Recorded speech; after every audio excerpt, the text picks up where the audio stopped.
Dear Lord, I've seen faces changing this week. Faces that reflected, glowed, gleamed with thy glory. And we've all seen them in one another. And a great mystery begins to be revealed to us. We have wanted thee to return, and thou art returning in people. And we have seen thee in the eyes and the halo, the glory of many in the CFO camp, and oh, how glad we are. Now, I pray you tonight to take hold of me and make me say about this old sick world, no, you say it. You say it. And get Frank Laubach out of the way and let Jesus Christ come here and talk about this old world. I offer thee my lips and mouth and voice and mind and heart and body so that you can talk. I think all of us here have had so much more assurance this week that you really did rise and you really did keep your promise. I'll return and I'll be with you always to the end of the world, that you're here, unseen, around us, above us, below us, behind us, in front of us and inside of us. Thou art working thy miracle.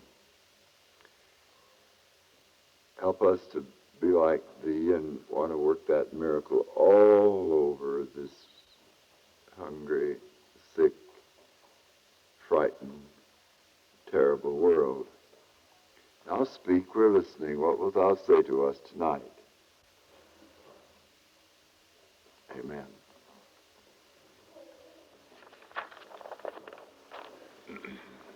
I first want to, while I think about it, show you a picture that you'll find over there on the bookstore. If my people, Mignon Worley really made this picture. It was something that I wanted made and asked her to make it, and so she did. And it has a tremendous lot of meaning if you read what it says here on the back. It is a prophecy of what's got to be. Uncle Sam on his knees has got to be reaching out to help a world, a leper, a hungry child, a poor old woman. And here, way up above, is Jesus Christ with his hands out in benediction upon Uncle Sam and the world. They printed a great many thousands of those over in Kansas City, believing that people would take them. And I think that you couldn't do better this Christmas than to send that to your friends for your Christmas present. Having made that sales talk, I will talk about these questions that were asked me this afternoon. I was crowded, so I couldn't get here today. And the questions, I suppose you were told that I might answer them tonight. I don't know whether you were or not, but I will look at them with you. A friend who has not missed the CFO camp here for years did not come this time. Dr. Laubach, they can't hear in the back. Well, can't you turn this up?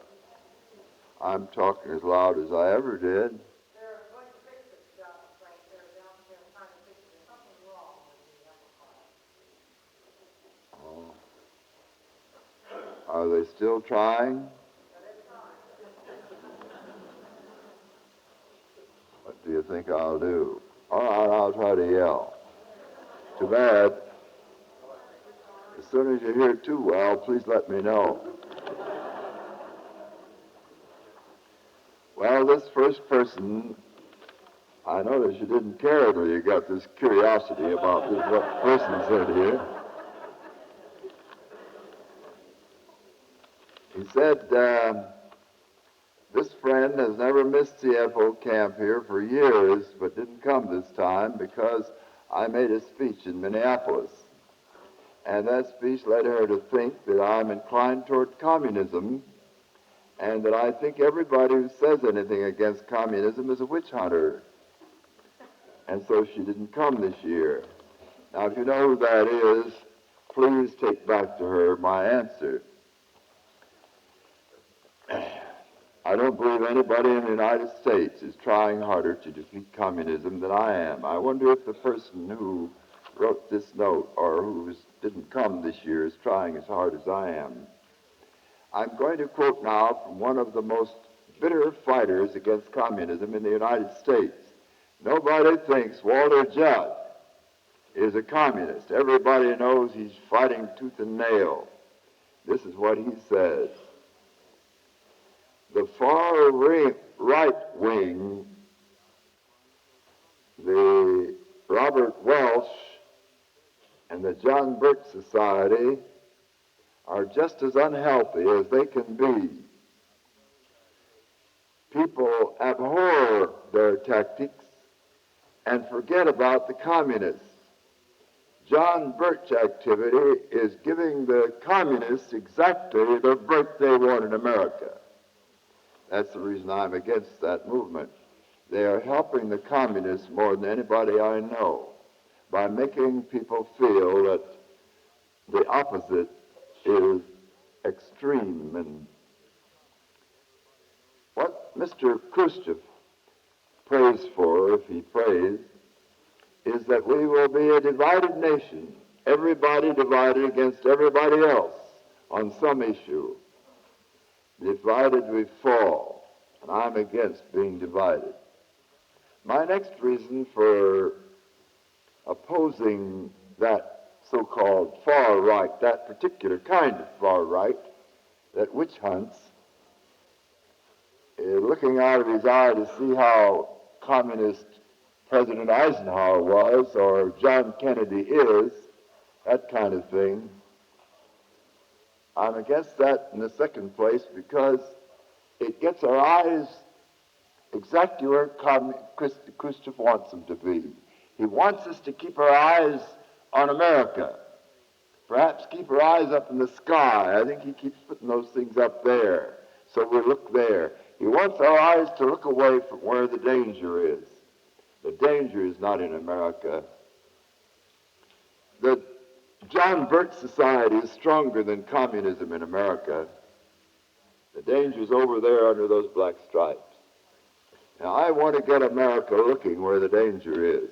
They'll turn red, and then America will be swamped with 9/10 of the world's against us if we don't watch out. Well, I guess that's an answer enough. At least satisfies me. But here's a little 10-year-old boy who's got me stumped. Is he here? Our 10-year-old son is asking me questions about God and the Bible that I don't know how to answer. Please help me. One question is this: the commandment is, thou shalt not kill. And yet God encouraged the Israelites to kill their enemies. How do you explain that?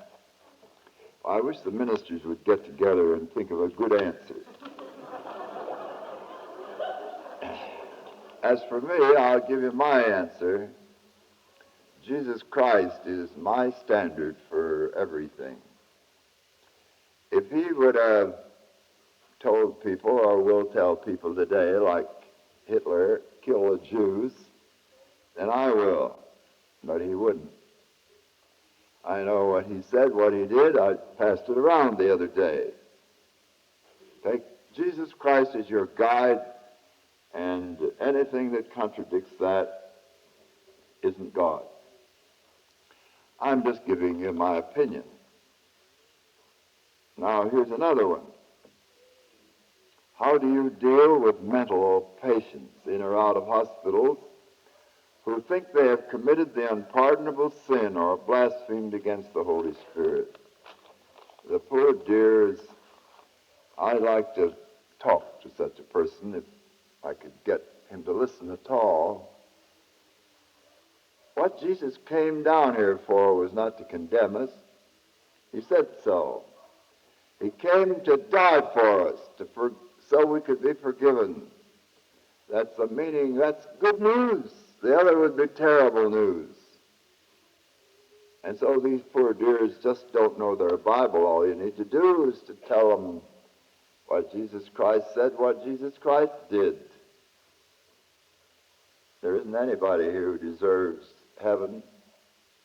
We're all sinners, not only those in mental hospitals, but every last one of us. And he died for us all. Now, I passed around tonight a letter which I wrote to the President of the United States. You may look at it if you want. I don't know whether it's time to read it all. How many have read it yet? Well, most of you have. I'll read the first verse, first paragraph. Dear Mr. President, one cannot open the New Testament without seeing that the teaching and the life of Jesus are diametrically opposite to our international practice.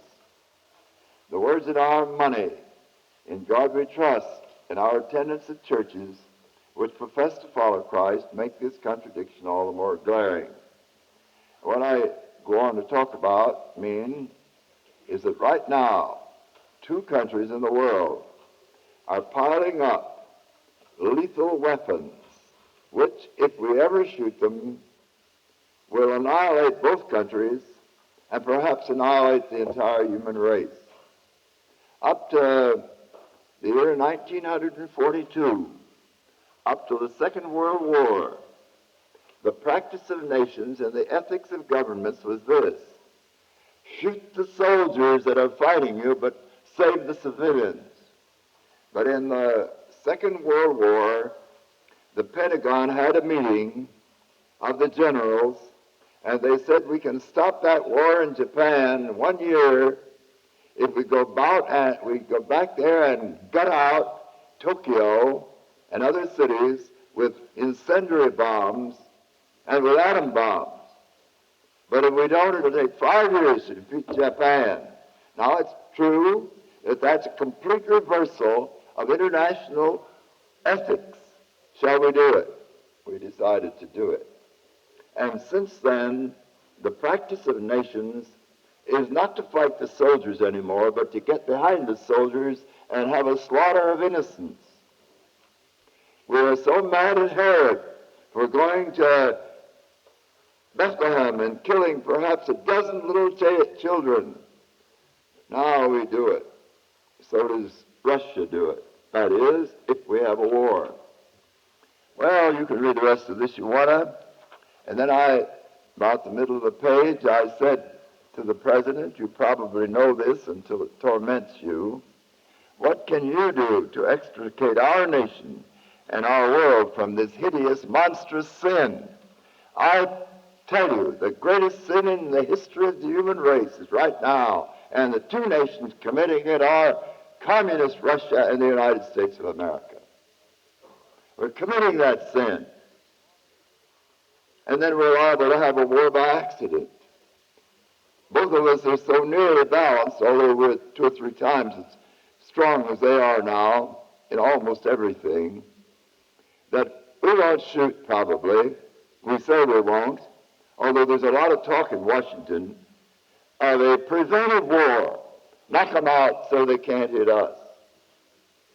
In fact, one of the ladies said to me, God won't allow that war. And I said, maybe that's the reason God allowed the Russians to put up those 3 satellites to show us that we daren't strike first without getting hurt, maybe. Well, I wrote to the President, as you see here, that the way to get away from all of this is to start in the opposite direction and try to get all America excited about another cause instead of the cause of having the most hideous destruction the world has ever known that might leave this old planet as barren as the moon. Arthur Compton invited me to come out to Washington University in St. Louis. Dr. Compton is one of the men who invented the atom bomb, one of them. He died not long ago. And when he called me out there sat Robert Oppenheimer and Aldous Huxley and Robert Hutchins and Dr. Faust, and maybe you know some more of them. And they invited me because I represent the illiterate half of the world. And Dr. Compton, the inventor of the atom bomb, said, "I repent night and day that I had anything to do with the invention of that awful thing. And I have called you men here together, and I call a group like you once a month to tell me how to undo the awful thing I've done. I want to learn if there's any way to stop this. I'm going to give each of you a day to talk." And then at the other end of the table sat McDonald, the owner of the McDonald Airplane Company that makes most of the airplanes for the military in the United States. He's one of the richest men in America. He sat at the opposite end of that table, and he said, I'm paying this bill because I want you to put me out of business before I go out of business with the entire human race. Who said that? One of the biggest producers of the military today, McDonald. Who said the other? Arthur Compton, one of the inventors of the atom bomb. It's a good deal worse than we think it is. We're a good deal more near death than we know. It might happen tonight. Don't come here to scare you. But I was talking, then I'm in this letter here saying to the president, let's turn around and get America to turn in the opposite direction. And that opposite direction is to go out here and help this old world that's in danger of going communist, getting worse and worse all the time, give it a tremendous deed of compassion from America. And in that way we will be able to have America not thinking about war, but thinking about aiding the world. You can read the rest of it. I said disarmament isn't enough. It isn't half enough. Because if all the communists in the world died tonight, as somebody prayed in our prayer group tonight, a very small percentage of the people in Russia and China are actually communists. The others really merely follow. But if they all died, the world would be just as bad off as it is now. Because there's something terrible in the world, and I'm here to talk to you about it. Well, before I talk to you about it, I want to tell you what the President of the United States did. I got one letter from him, the only one I've ever gotten from this letter. And the President of the United States, I don't have it here because my son grabbed it and he said, I'm going to frame it. He said, I want to do this as badly as you do. Can you get the people of the United States back of us?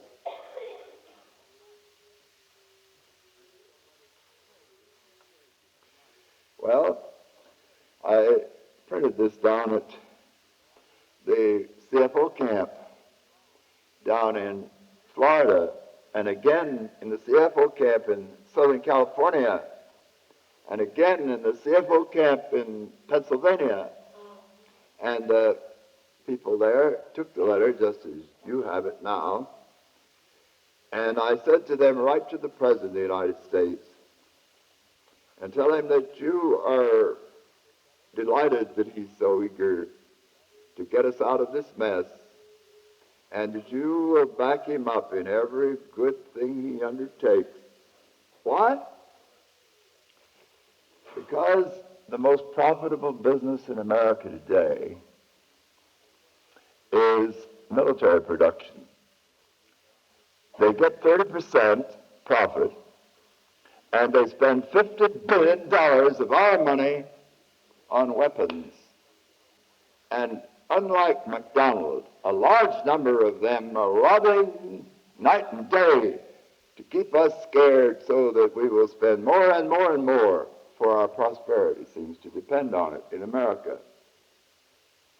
That's why the president needs us, who don't have any economic interest in keeping up terror, balanced terror, but who are willing to go the other direction. Don't write scolding him. Your president would stop this in a minute if he could. And I, for one, am going to back him up and help him do it if I can. So help me God. I thought you'd applaud. I don't know.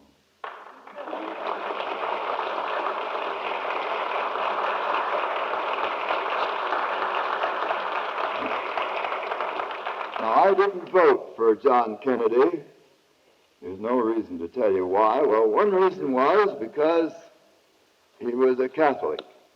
And I didn't think it would be good for a Catholic to be in the White House. That's one reason.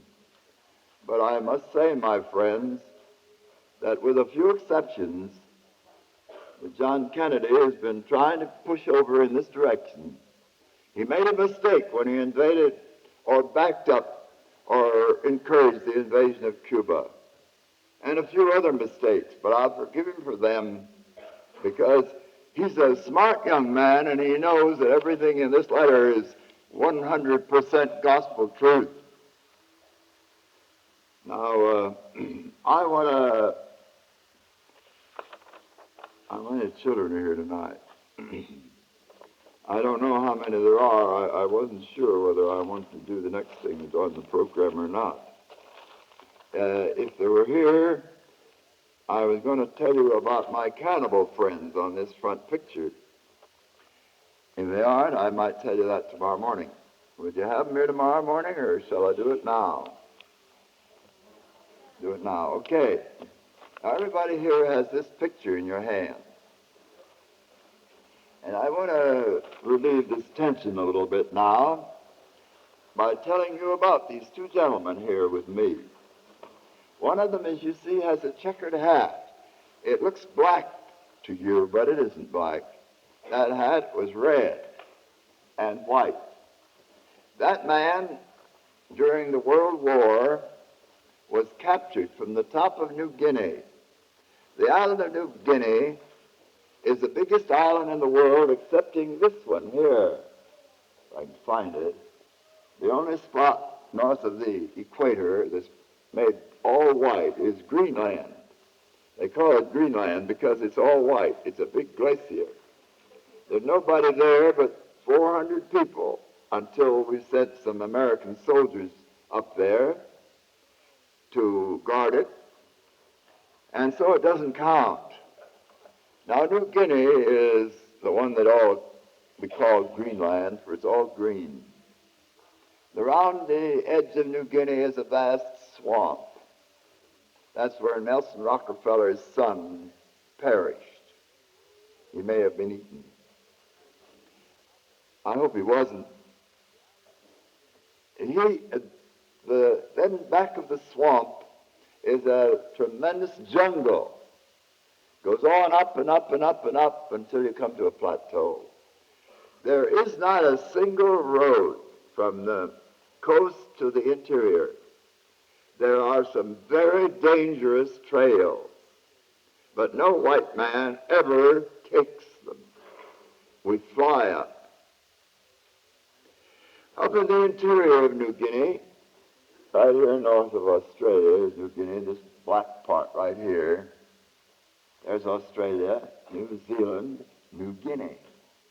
Right up in the interior of New Guinea, there are thousands of people, hundreds of thousands maybe. They're cannibals. And nobody knows how many there are because the men they sent in there to count them have not come back. They don't send soldiers into the interior. They send missionaries in the hope that the missionaries will convert them before they convert the missionaries. And so they sent for our team. I've been there twice now.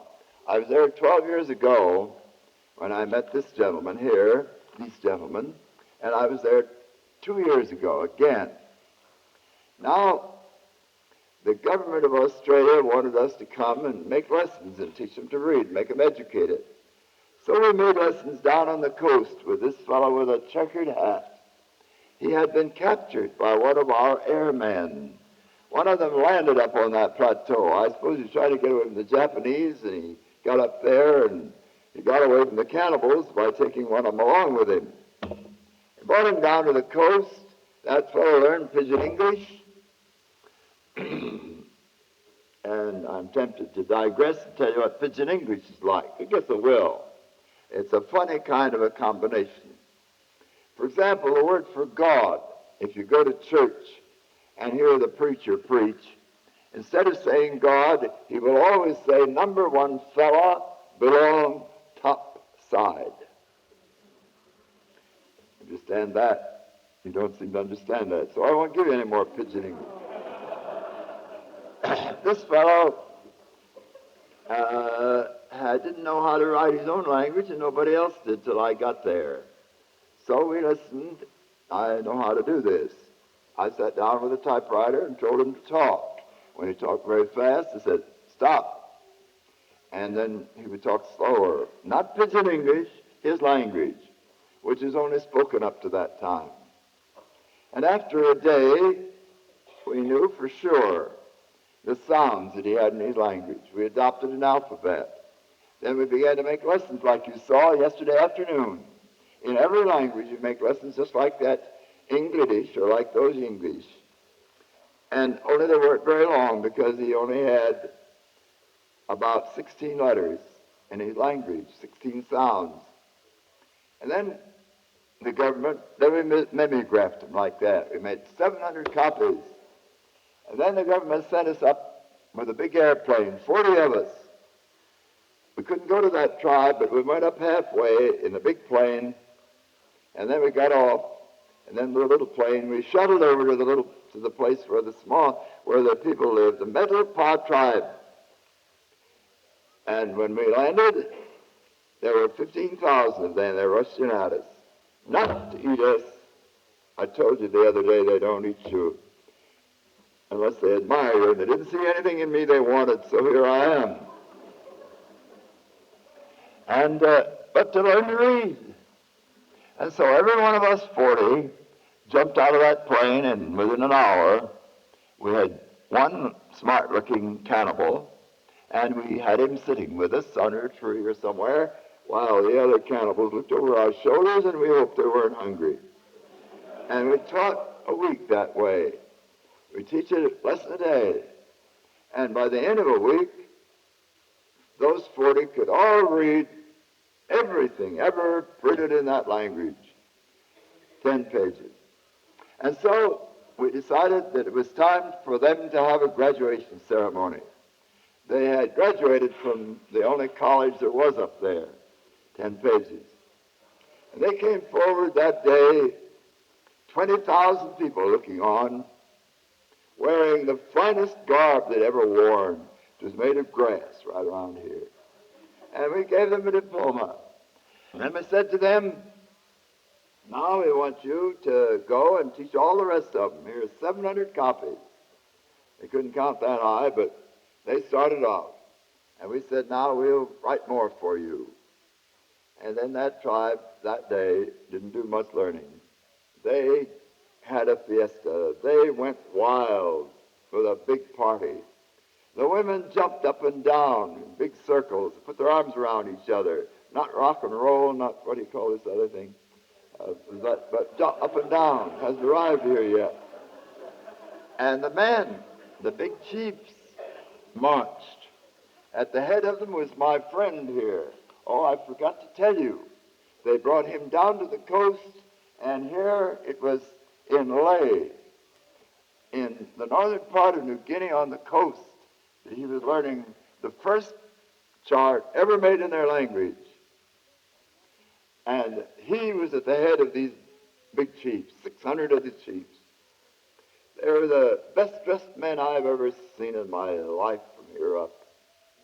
They had that day birds of paradise in their hair, more gorgeous than any ostrich or any other bird in the world, and it's the only place where it grows, is on that cannibal island of New Guinea. Then they also had shields and battle axes and spears and bows and arrows and not much else. And those big chiefs marched round and round and round and round and round. And then they sat down. And they had a council. And after about an hour, this big chief and his big brother, who looked much like him, I wish you could see his face, they came to see us who had come up there to teach them. They stood up in front of us, 40, and while this one boy translated into pidgin English, and the missionary translated into our English, he said this: "This is a new day for our tribe. We'll never be the same anymore." He meant we'll never eat anybody again. He said, "You're making us educated." 40 of them could read 10 pages. "You've done more for us than anybody that ever lived. We're coming up. We like your religion. It does so much for us. And our council has just voted that our tribe is all to become Christian this afternoon. So we're going to baptize them all." 20,000 there. He said, all but a few, all but us chiefs, we are in trouble, said he.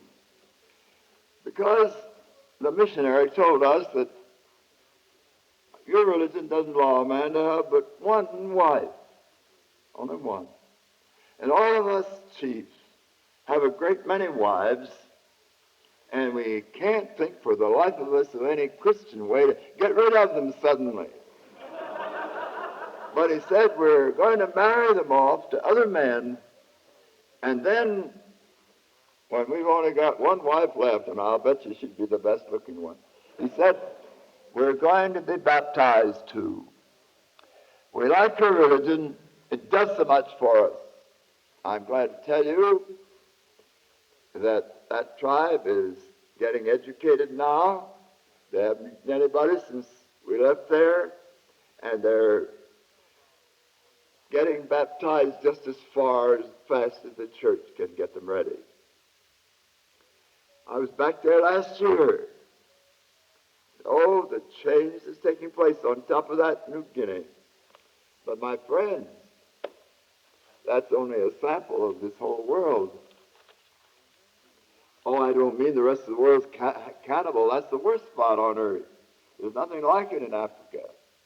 But there is one thing that resembles New Guinea: hunger. These black stripes here are what is known as the hunger belt of the world.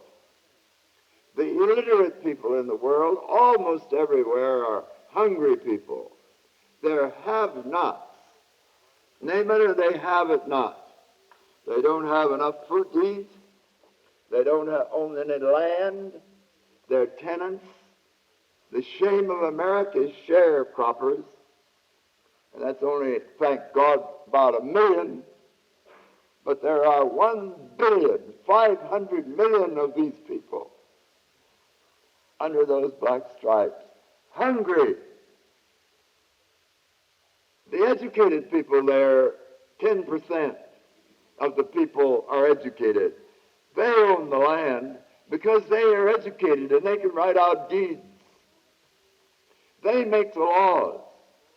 They mint the money, and believe me, they've got it in the bank. They have the courts. They run the government. They run the army. And they don't want the illiterate people to learn to read.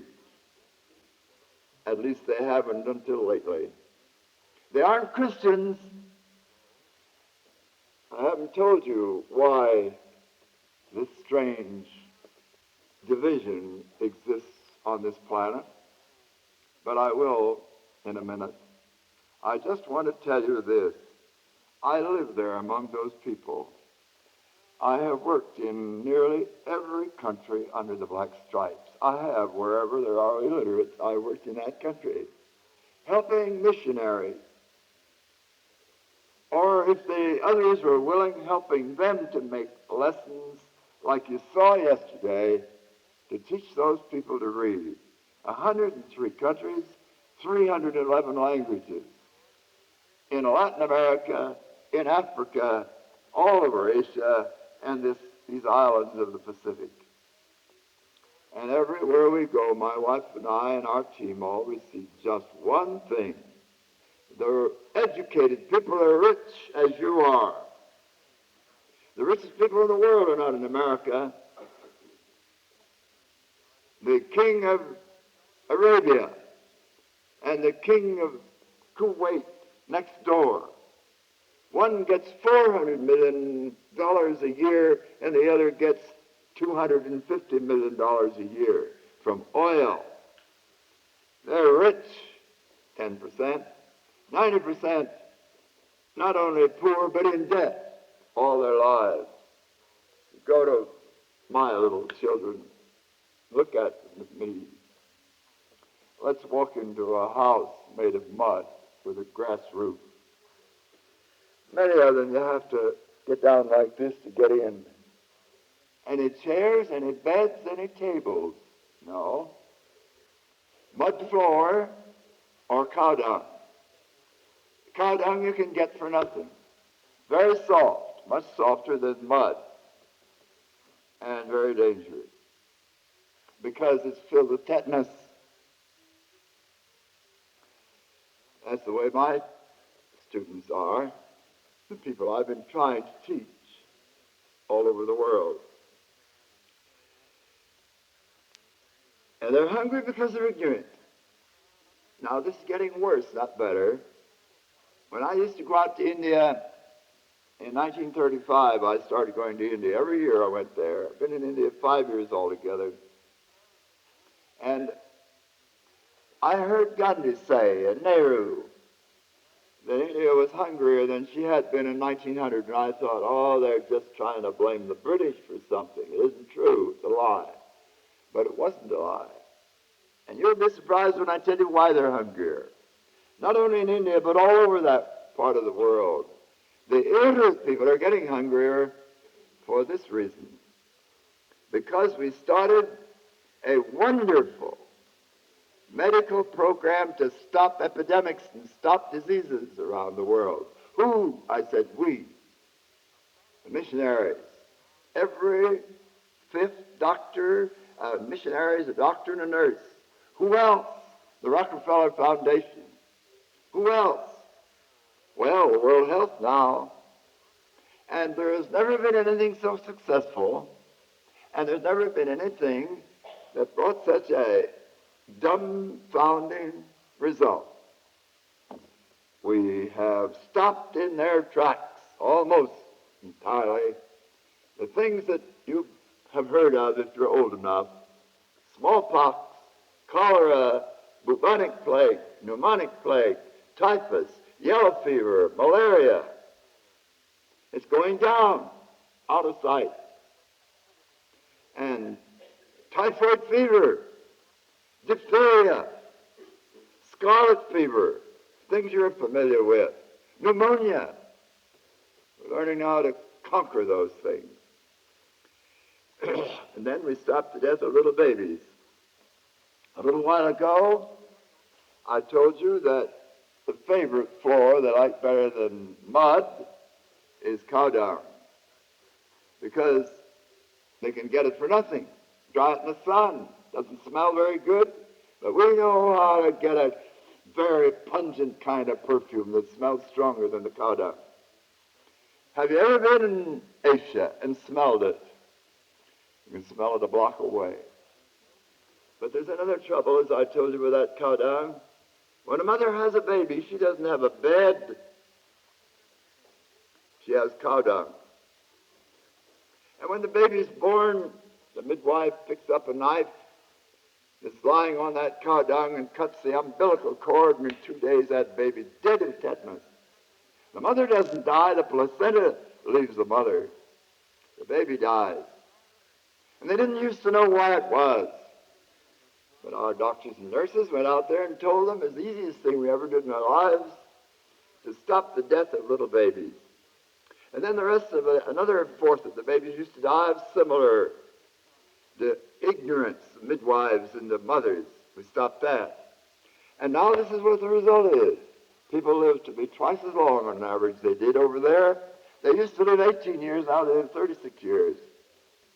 And when they live twice as long, there are twice as many of them. No, I understated it.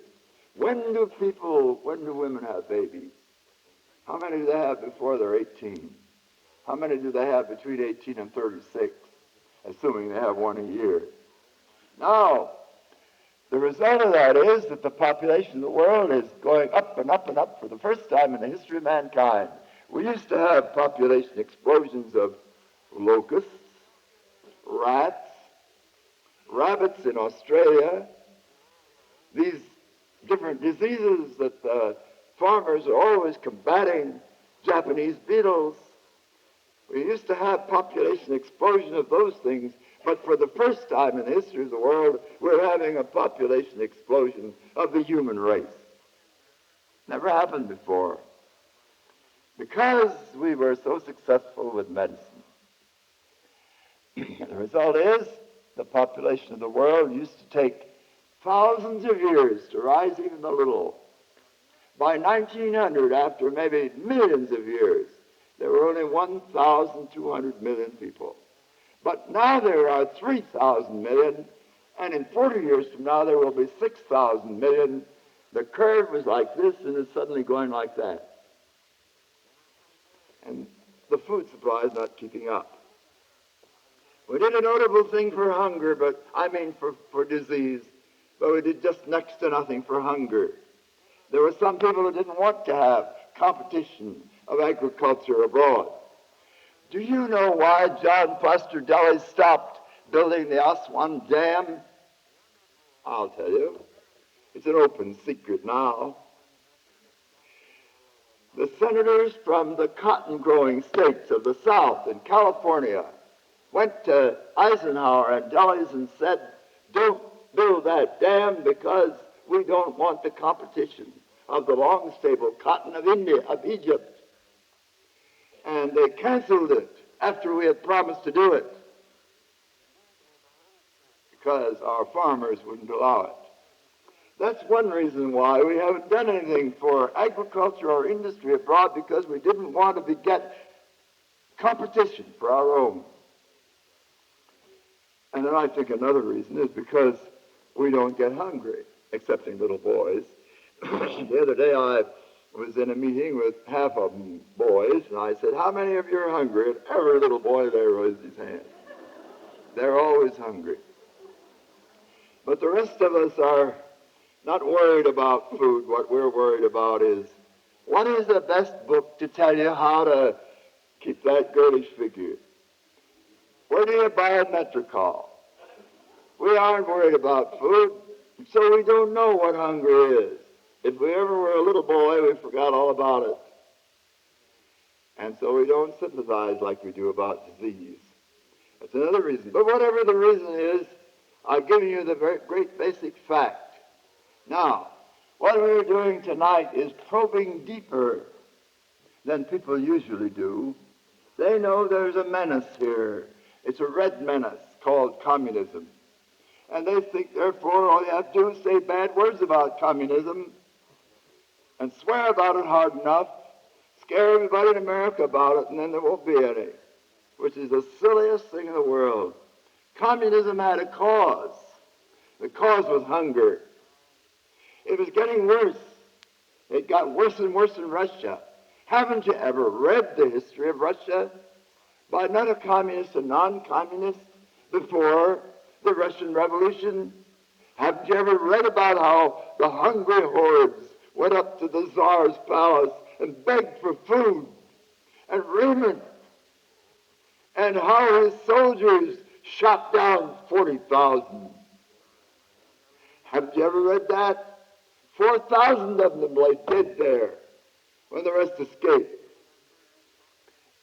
And then they said, the Tsar is no longer our Holy Father. We hate him.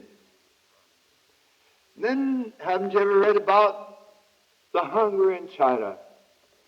These black stripes up here were black until 1915. They were black here until 1946, 7, 8, 9. They turned red because those countries are hungry. And these countries are going to turn red.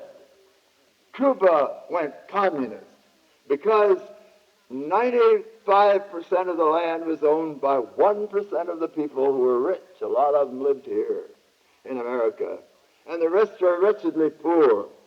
And the communists came down there and said, this is what we did in Russia and China. And the danger today is that the next country will be Brazil. Horribly dangerous. Or Mexico. Horribly dangerous. Now, I know my stuff now. This is my stamping ground. These people, when you go down there, all talk about it. Or I can name the other countries. Or all of Africa, all of Asia, name it. It's in danger of turning red because it's hungry. And it's hungry because they're ignorant and they don't know how to produce enough food to keep up with a rising population. As soon as we understand the truth, then we will at once see, because it's so self-evident. It's like understanding a mathematical problem. Once you understand it, you know the answer. Now, once we understand our world, we know the answer to communism. We know how to stop it in its tracks. And it isn't with bombs and missiles.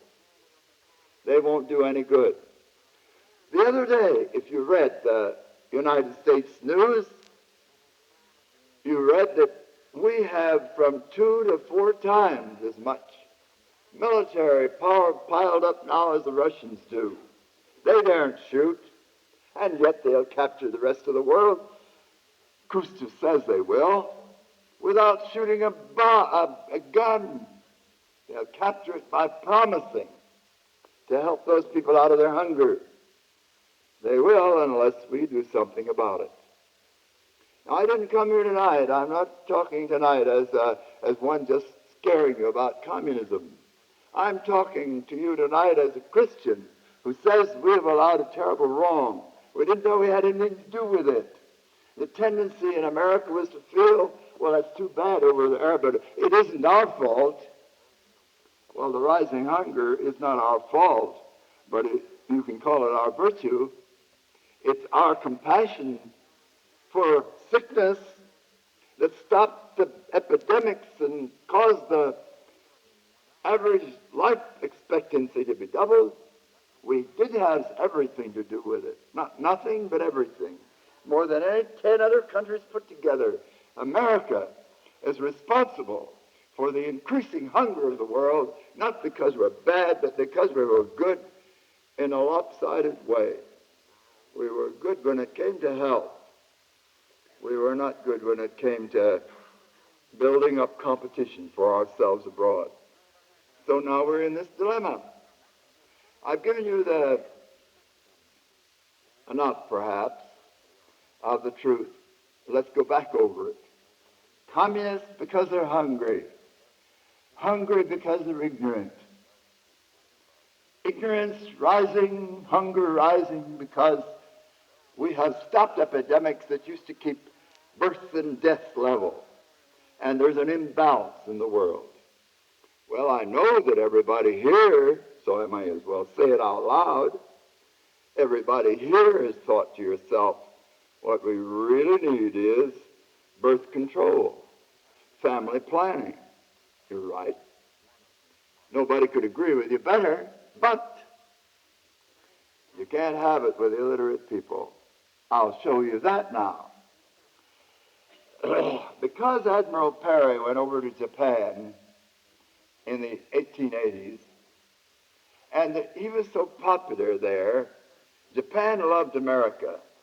So she sent for John Dewey and Paul Monroe and other educators of the day, and they set up an educational program in Japan.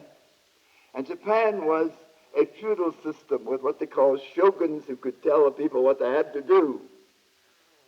And so Japan became entirely literate under our influence while we were still her warm friends.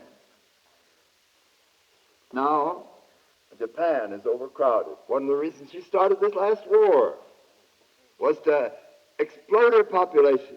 We didn't let her do it. So, everybody being educated, the government of Japan told them how to plan their families. And today, the only country on the face of the earth in which births and deaths balance is Japan. They can because they're educated. Now take India. The Indian government has tried just as hard as Japan because India is having rising hunger and knows that it's got to control that exploding population. About 20% of the people of India are educated, and they are practicing family planning and keeping births and deaths leveled off. About 80% of the people are illiterate, and you can't do a thing with them. So if you're going to have family planning in the world, it means you've got to educate the people. Now I've given you enough diagnosis. What I want to do in a little while tonight is to talk to you before we go out and pray about it. We must pray, that's one thing. But I want to tell you that you do not, perhaps I won't be able to go far enough tonight to make you see hope. I hope I will, though. But I don't want you to leave here tonight hopeless, because there's an answer, and we're going to have it. And we're on the way toward it right now, to this dilemma. If they're hungry because they're ignorant, then we've got to go out there and tear those stripes of ignorance away from the world.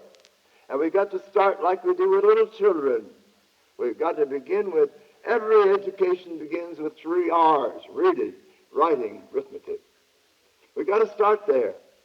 And then we've got to build on that solid foundation until they are educated enough so that they can produce what they need.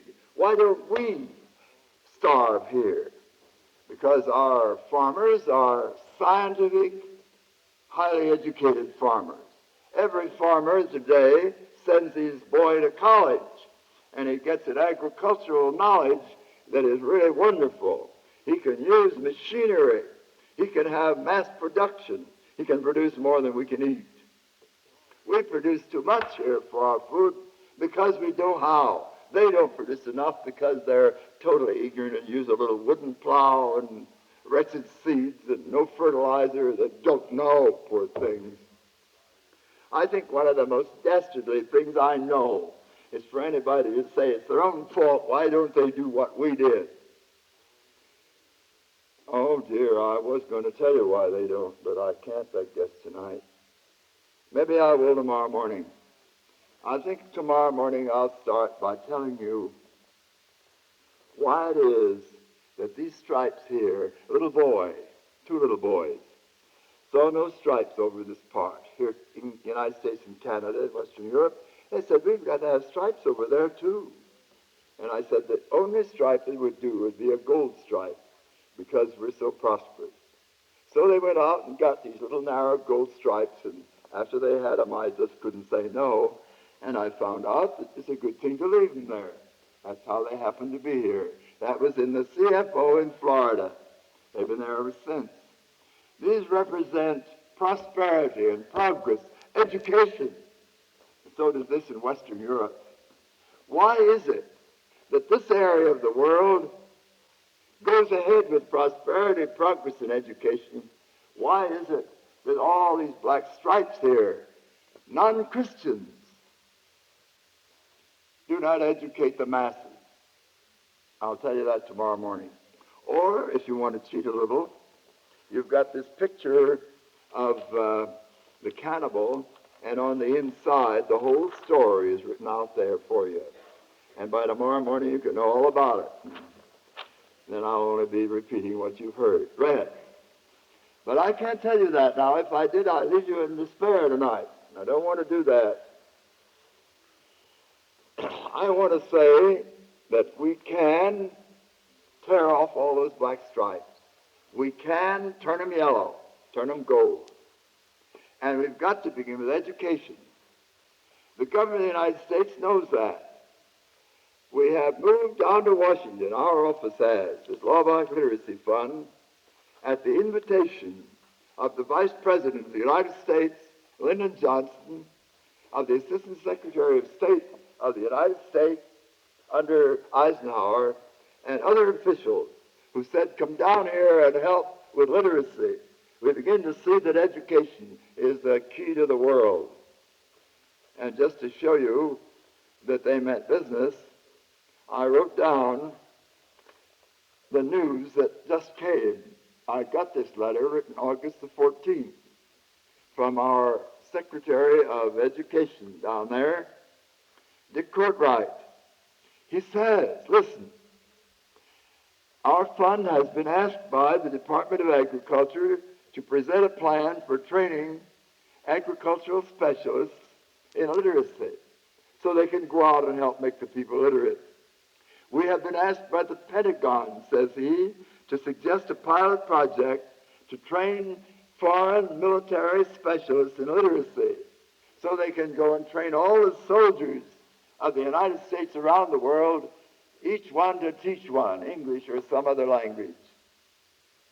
My wife and I were invited by the Secretary of Navy and his wife.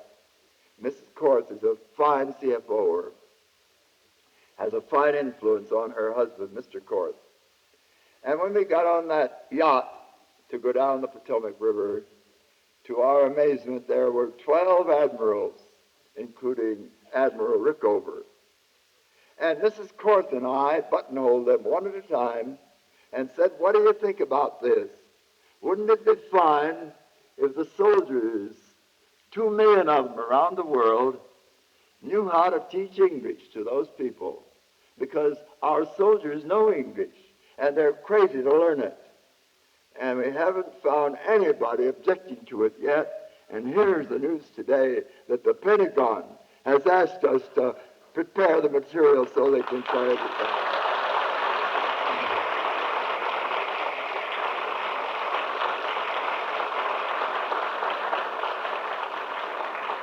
And I'm dreaming that instead of, when we have disarmament, if we do, instead of closing down the biggest building in the United States, I think the largest building in the world, the Pentagon, down in Washington, we will convert it from a Pentagon of armaments to a Pentagon of compassion.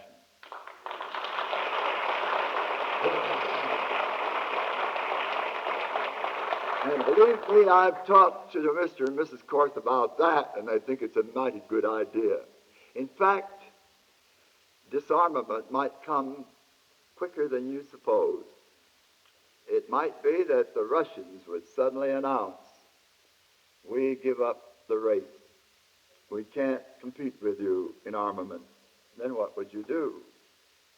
We'd either have to have a gigantic collapse. Wall Street, the stock exchange, would go busted. So would we. Or else we'd have to convert the Pentagon and the military production into something else. And tomorrow morning, I'm going to tell you how we can do that.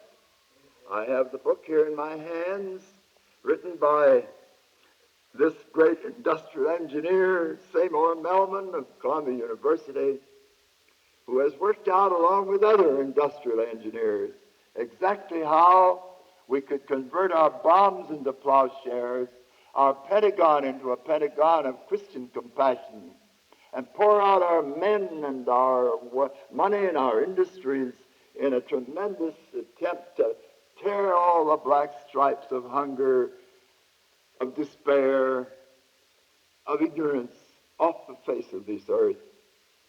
then communism would have its teeth pulled. Its argument is that we're trying to hold them down while they're trying to lift them up. And we'll just disarm that argument. And these people that follow the Christian Mao Zedong, Zhou Enlai, because they think that's the only way up out of their ignorance and their poverty, they will turn against communism. And I think Khrushchev himself would turn against it and follow the Jesus way if we put it into operation, which we've never done yet. So tonight go to bed dreaming this dream with me and with thousands of others. I'm glad to say a great many thousands in Washington. I didn't mention a lot of other things in Washington. The American University down there has opened classes now. The Peace Corps is asked us to teach those Peace Corps boys. The many other things are happening that indicate that the government really means it, but the government alone can't do it. This thing is so vast, there are 800 people, angry people, dangerous people for every American. And we've got to mobilize this nation. The people back in Indiana and over in Iowa and everywhere else in America have got to have a part in this thing, to get into the act in some way, and then America in all her might will do the same thing for hunger, for ignorance, for hate and war that she did for health. And then we'll lift this old planet up and up and up. Glenn Clark always wanted us to emphasize the positive, just known in Norman Vincent Peale. But we must have a goal, a vision, and this is the vision. We have enough knowledge now. We proved that in America. We have enough science, we have enough money, we have enough everything to take that old world and make it as great, as prosperous, as progressive as our own country. And when we do so, this old planet will begin to sail up and up and up, and the Lord's Prayer will be fulfilled. Thy kingdom come, and thy will be done on earth as it is in heaven. Now we're going out here and pray for that. That vision. I see a lot of young people here, way back there. I'm so glad you're here. You're all right, you young people, excepting for one thing. That is, we never gave you a goal worthy of your magnificent possibilities. You got a good brain. You got health. You got energy. You got zeal. But you haven't got any cause. You had one once. Make America great. It is great. Now we need a bigger cause. Let's make the world great. Let's make this planet the greatest planet the universe ever saw. There's a cause worthy even of you. Where there is no vision, the people perish. The teenagers perish. Our very nation perishes. Here's the cause that Jesus